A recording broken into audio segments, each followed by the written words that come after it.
Millions of discarded tires lie scattered across the scorching plains of the Sahel, black circles of waste and neglect. Yet in Burkina Faso, these same tires have become symbols of a radical new idea, turning trash into infrastructure. Under the leadership of Captain Ibrahim Traoré, reports have emerged of an ambitious pilot project, 400 kilometers of rural roads, built using recycled tires. If true, this isn't merely construction. It's a manifesto. It's about building with what you have, not waiting for what you're promised. It's about resilience, innovation, and a redefinition of progress in one of Africa's toughest environments.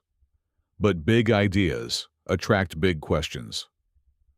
Can rubber roads really withstand the brutal Sahel heat? Who's funding the work? Who's monitoring it? And how scalable can such a model be? Is this a genuine technological leap or a politically charged gesture designed to inspire faith more than deliver function? In this analysis, we'll move beyond the headlines. We'll examine the political context, the technical feasibility, the economic logic, and the symbolic power of this initiative. We'll look at what it reveals about Traoré's philosophy of self-reliance and how it fits into the broader African search for development that isn't dictated from abroad. Because sometimes a road is not just a path from one village to another. It's a statement of intent, a way of saying, we will build our own future, even if we must do it from the scraps of the old world. To understand why a country like Burkina Faso would experiment with roads made of old tires, we must first understand the man driving the idea, Captain Ibrahim Traoré. At just 36, Traoré has become one of Africa's most talked about leaders, not because of political theatrics, but because of his message, Africa must stand on its own feet. His rise to power came during a period of turmoil, insecurity, poverty, and fading faith in traditional governance. But unlike many of his predecessors, Traoré doesn't speak the language of dependency. He speaks of resourcefulness, local innovation, and practical sovereignty. Burkina Faso's reality is harsh. It's a landlocked nation often isolated from major trade routes. Infrastructure gaps are enormous, thousands of villages cut off during the rainy season, poor road access, inflating food prices, and rural producers unable to reach markets. Traditional asphalt roads are expensive, roughly $500,000 per kilometer, far beyond what the national budget can sustain. So when the idea emerged, building roads using recycled tire rubber, compressed soil, and sand, it fit perfectly with Traoré's philosophy. We build with what we have, not imported technology, but adapted local ingenuity. To him, this isn't just civil engineering. It's a political act transforming waste into progress and dependency into autonomy. It's symbolic of a broader battle to reclaim Africa's right to design its own future, even with limited means. Because in Traoré's worldview, every kilometer built with self-reliance is another kilometer away from foreign control. The project, as it has been described in emerging reports and local statements, is deceptively simple, yet symbolically powerful, turning discarded tires into the backbone of rural connectivity. Burkina Faso's so-called Rubber Road Initiative aims to construct or reinforce up to 400 kilometers of secondary and village roads using recycled tire materials, local soil, and sand. The method draws inspiration from existing models tested in parts of India and Nigeria, where ground-up rubber mixed with asphalt or clay creates surfaces that are more flexible, water-resistant, and durable under extreme temperatures. Technically, the process begins with collecting used tires from urban centers, cutting or shredding them into granules, and mixing them with stabilizing binders and compacted sand. The resulting composite layer forms a rubberized pavement that can withstand heat cracks and erosion, two of the biggest enemies of roads in the Sahel. But the true genius of the plan lies not just in material science, it's in economic pragmatism. By replacing a portion of imported asphalt with local waste products, the government can slash costs by nearly 40%, while also tackling a long-standing environmental hazard, millions of tires piling up in open fields and dump sites. Each kilometer of this road represents a small ecosystem of employment collectors, recyclers, technicians, and local construction crews.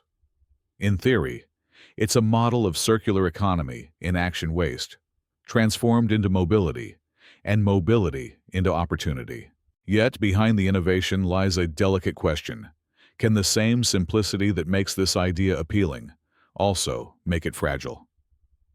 No innovation comes without its obstacles, and this project is no exception. Turning tires into roads sounds visionary, but on the ground it faces a trio of brutal realities: technical, financial, and political. From an engineering standpoint, the Sahel is unforgiving. Temperatures soar above 45 degrees, rains come violently, and the soil beneath is brittle. Even traditional asphalt struggles to survive here.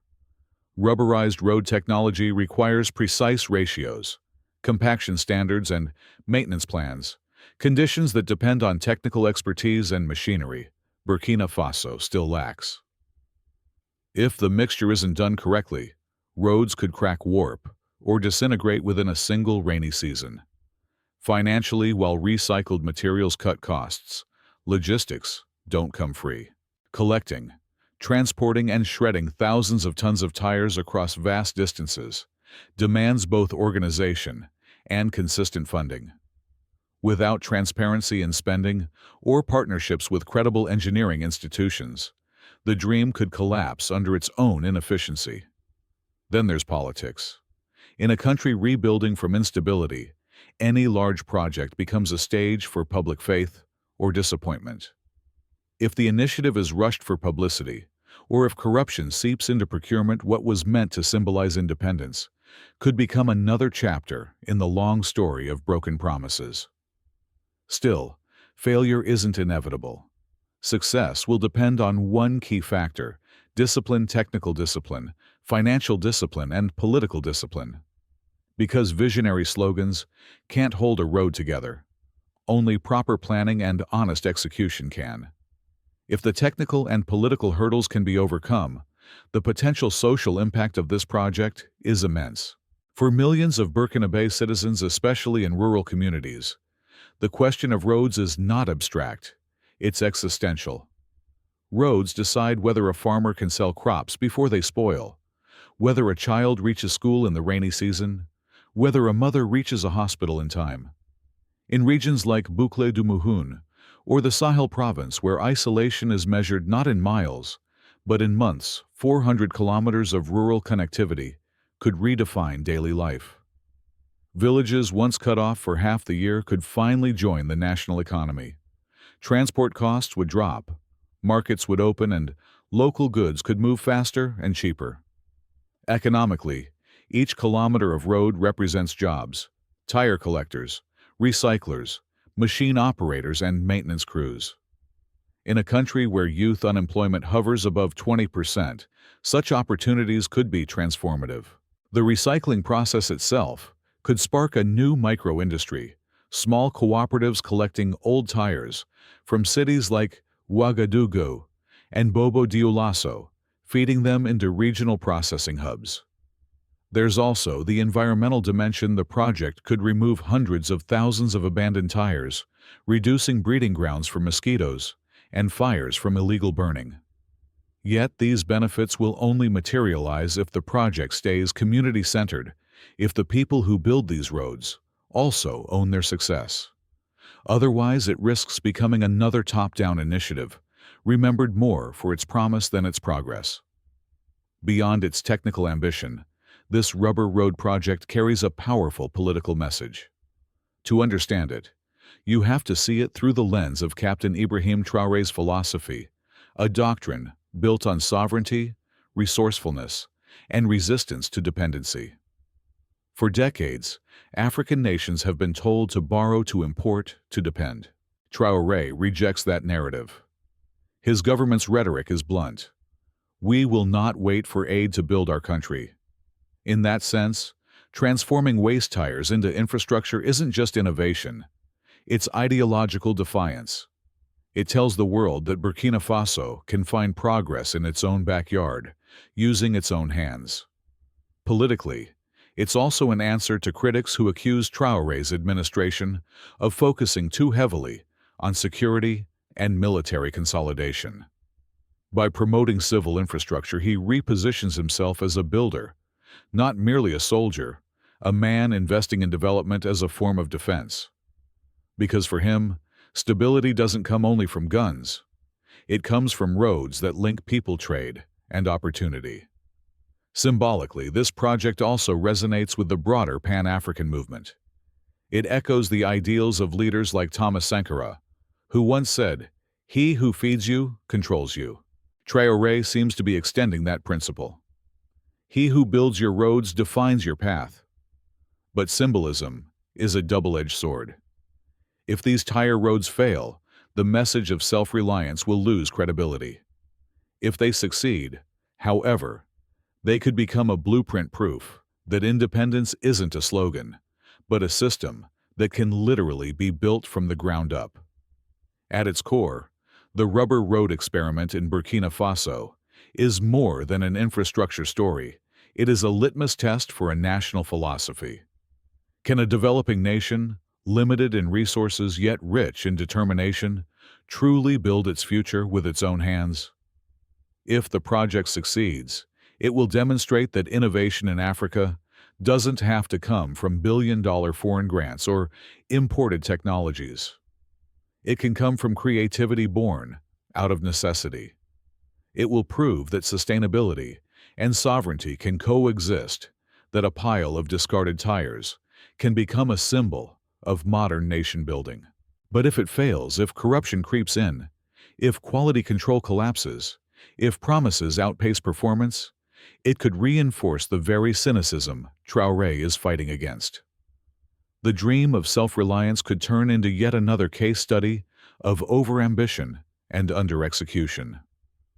As an observer, I see this project not only as a road-building effort, but as a metaphor for Burkina Faso's path itself: rough, risky, experimental, but necessary.